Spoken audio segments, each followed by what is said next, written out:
Hey, house groups, we started a new group of teachings for the new year called Disciple, where we swap the S for a $sign.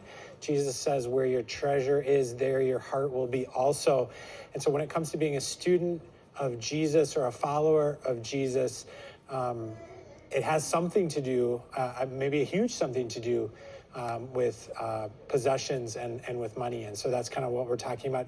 On Sunday, I talked about two words, covenant on the one hand and coveting on the other. Both of those you can kind of see in the Ten Commandments. There's a Ten Commandment that's explicitly about coveting. And so part of that is kind of deciding, like, is this an unhealthy desire for something that doesn't and shouldn't belong to me? Or is this about maybe just a desire or a want? Because it's not bad to want things. It's not bad to need things. God created us to need him. God created us to be creative and make things and to kind of participate in the economy, and all of that stuff is good. So it really comes down to discernment, which is why it's amazing that you're in community, because in community we can help each other kind of figure out, like, okay, is this unhealthy desire? Is this an okay desire? Is this something I should have? Is this something I shouldn't have? If you're feeling brave, I'd encourage you to have that conversation.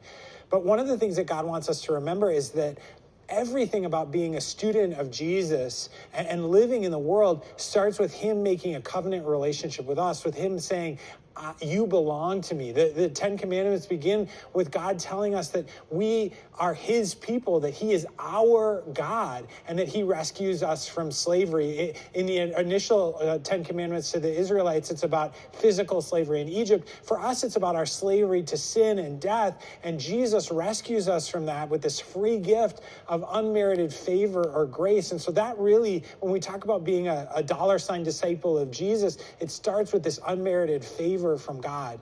An amazing kind of test case or example of this in the Bible is with a guy named Solomon. He is one of Israel's kings. Before he becomes king, God says, ask me for whatever you want and I'll give it to you. And he asks for wisdom, and then God blesses him abundantly. One of the things that teaches us is that when we align ourselves rightly with God, it really opens up the floodgates of God's blessing, which is really important. But then later on in Solomon's life, actually when he becomes the king, is when things start to become a problem. It's interesting to think about that when he is kind of on the top of the mountain, when he's all by himself, when he's alone, and he has no one else to talk to, that's when the problems arise. That's why I think it's so important to be in groups. It's one of the reasons why I'm thankful that as the lead pastor here at Mercy Hill, I have kind of co-pastors on our staff, and then also other lead pastors in our network to talk about things and to talk about accountability and even financial accountability. But Solomon kind of disconnects himself from that, and he ends up coveting. He wants to be like the other kings. He wants to have the things that the other kings have. And what happens is his covenant quotient kind of goes down and his coveting quotient goes up. And when we think about what it looks like to be a $sign disciple, it's really kind of right-sizing that so that we have this huge view of the covenant relationship that we have with God, and then our desires are right-sized around that.